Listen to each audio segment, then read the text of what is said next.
This morning is African American literature, and we're fortunate to have with us to talk about African American literature, Alana McLaughlin.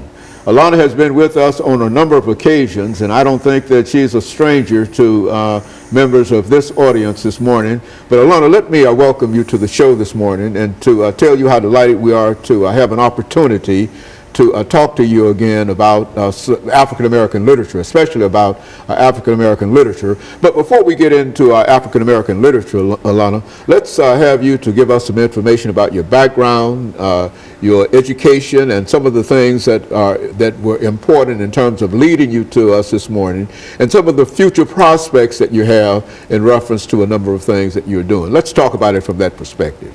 Well, as you've already stated, my name is Alana McLaughlin. I was born August 27th, 2002. I currently attend John Early Museum Magnet Middle School. I'm in the 6th grade, and I also participate in many extracurricular activities, such as my school's debate team, and I've also been nominated to attend the Junior National Young Leaders Conference in Washington, D.C. the summer of 2014. I am also a very religious person. I grew up in a religious household. I go to church almost every Sunday, and I also participate in my church as an acolyte, and I do what I can to serve in any way that I possibly can. Very good. And so, Alana, let's look at the topic that you're going to deal with this morning, African American literature, recognizing that African American literature starts during the period of slavery and et cetera and et cetera. And so let's have you to look at African American literature from that perspective, and to talk about it at the way that you'd like to bring it to us this morning. African American literature. When you think about African American literature, you could think about slave narratives, autobiographies, and even sermons, because it takes that many forms. Now, from writers to Phyllis Wheatley all the way to Toni Morrison, African American literature gives us African Americans a sense of achievement and pleasure in our writing, because it is a way we express ourselves when our words just possibly can. Now, one of the first published African American women was Miss Phyllis Wheatley. Now, Phyllis grew up a West African woman, and at the age of 7, she was taken to North America, where she was sold into slavery. She was bought by the Wheatley family of John Wheatley, his wife, and children, but when they first bought her, she was very frail, so they knew she couldn't do most field work. So as she started to get accustomed to them, they learned that she had magnificent talents in writing and poetry, and that she spoke with such she spoke in such an articulate manner that they didn't even believe she was a slave. So after they were convinced that this girl should be published, she wrote some of her first poems. She wrote her first poem in 1773, which was poems on various subjects, religious and moral. And so after that, she was published in places such, and she was published in places all over the world, and that's really how she was that's how she went to stardom. And now she was even praised by Jupiter Hammond in some of his poetry, where he praised her for the way she presented herself and the way she spoke in her literature. Now, after Phyllis Wheatley, there were more slave narratives, but they were mainly written by people who really wanted to stop slavery, or slaves who had gotten freedom and wanted to share their story. Now, even though she didn't write an actual narrative, Harriet Tubman used to speak out many times and talk about how she escaped from her Maryland plantation and became one of the most famous Underground Railroad conductors in the world in our history, and how she'd go for over 8 years. She'd go back to this plantation where all her horrors were, and she'd come back and she'd get over, in her time she got over 2,000 slaves. Now, going from Harriet Tubman to Frederick Douglass and all the books he made, he wrote various stories that really opened people's eyes about slavery, and even talking about Uncle Tom's Cabin, Harriet Beecher Stowe. People were outraged because she showed how slavery was really like.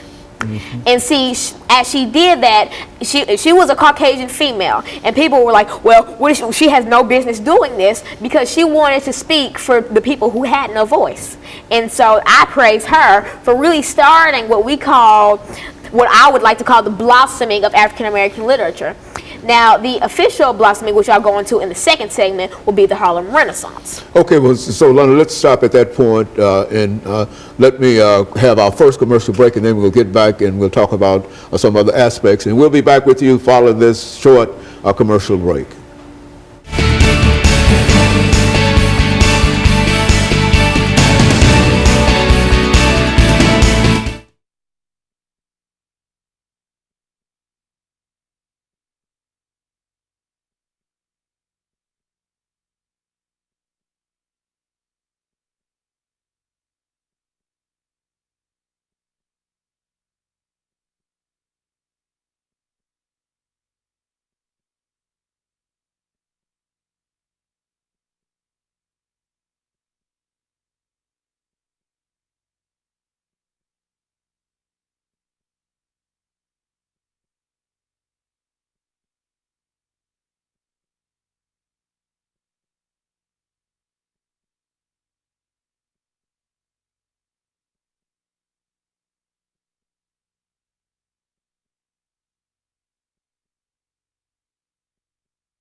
Thank you, and welcome back to the second segment of the show for today.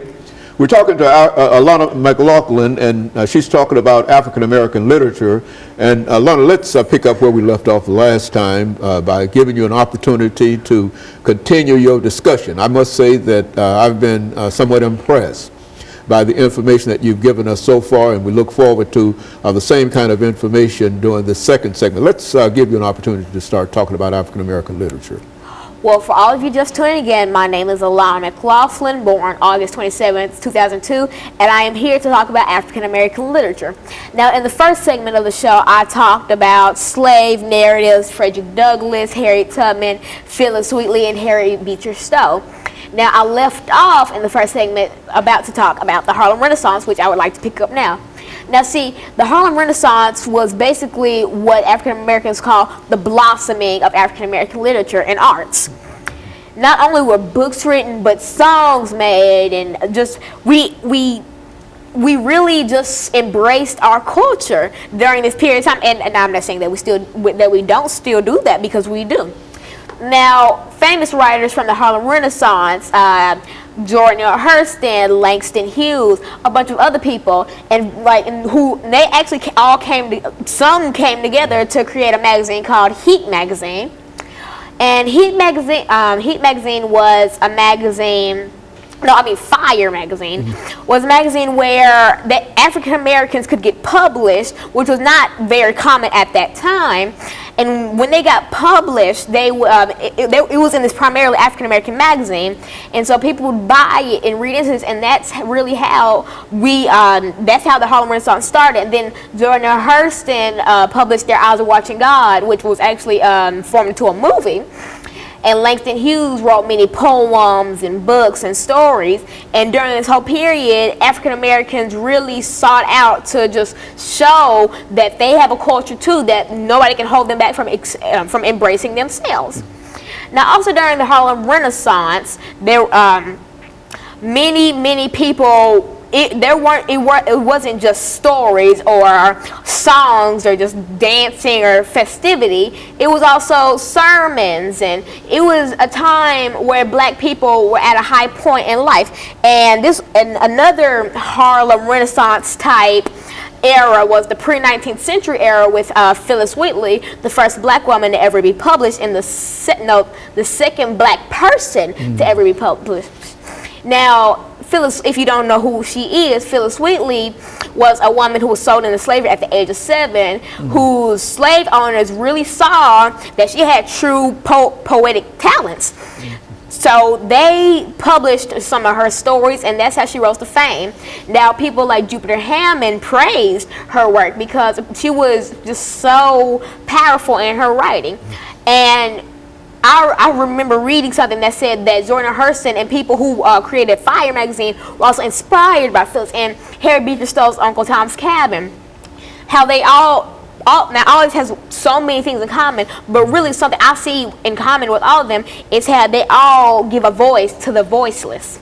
They speak for people who can't speak for themselves. Like Harriet Tubman would speak out about slavery, and even though she was a free slave, she still spoke out. And that's something that most people wouldn't do about slavery at the time, white or black, any race, because that was the unspoken genre of the time. And I applaud her for her bravery and for being one of the most famous Underground Railroad conductors of her time, of that time. She went back to Maryland over and over and over again for more than 8 years, and she took slaves, and she carried a loaded revolver so that people would listen to her.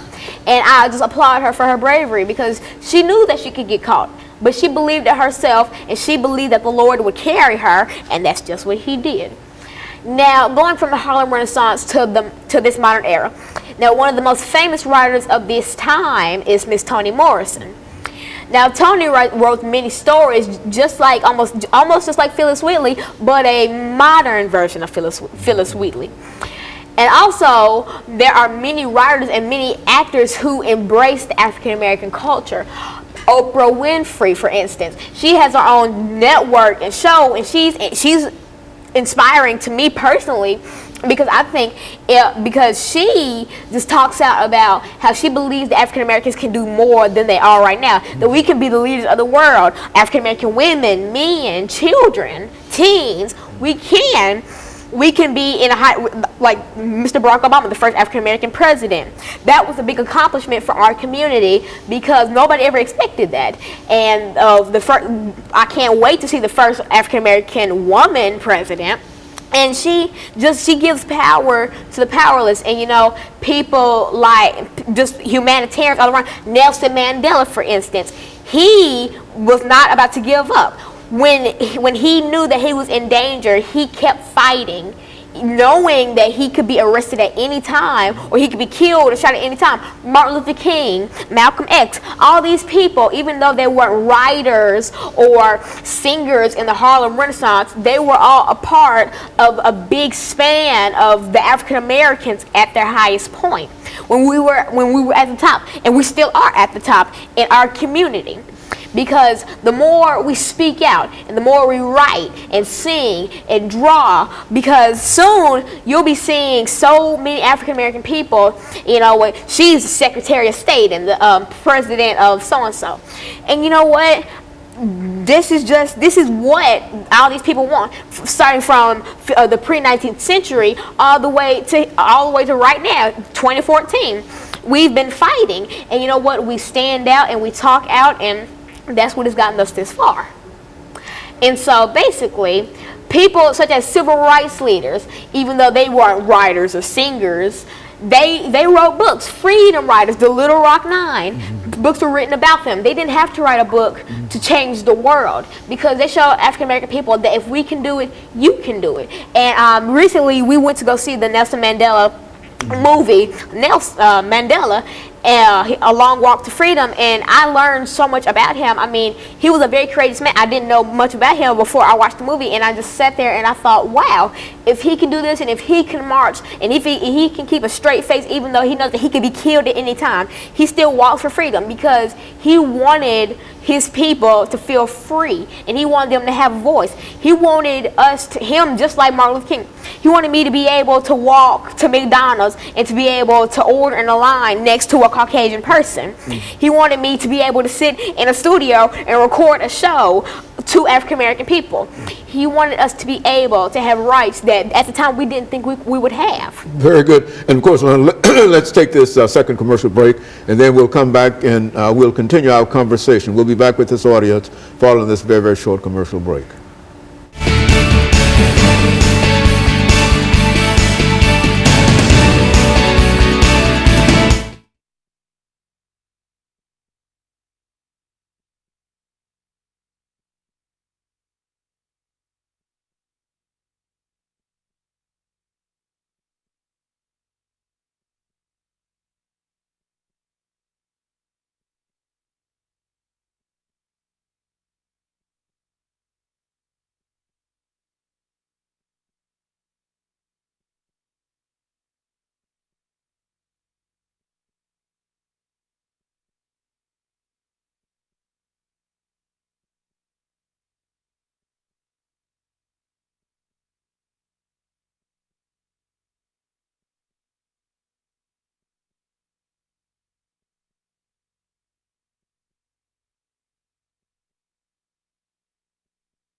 Thank you, and welcome back to the final segment of the show for today. We're talking to Alana McLaughlin, and she's giving us some information in reference to, excuse me, African American literature. And Alana, let's pick up where we left off the last time to make some more statements over the last 10 minutes that we have dealing with African American literature, African American art, the African American experience, spiritual, or however you wish to approach it from this particular perspective. Now, the show is entitled African American Literature, and thank you for having me, Dr. Haney. In the first segment, I gave a bit about my background in education. My name is Alana McLaughlin, born August 27, 2002. I am in the 6th grade, and I'm here to talk about African American literature and the African American culture in general. Now, here in the second segment, I talked about the Harlem Renaissance, writers such as Zora Neale Hurston, Fire Magazine, Langston Hughes, all these people who came together to embrace the African American culture. And I kind of left off on how civil rights leaders, even though they didn't write books or sing songs about the struggle of African American, they walked for it. They were a part of what the books were written about, what songs were written about. Now, see, civil rights leaders at the time, I don't think that they were just in it just to be in it. They were in it because they wanted to change something. The NAACP, for instance. Do you think the NAACP was just established because, oh, they just want to become famous?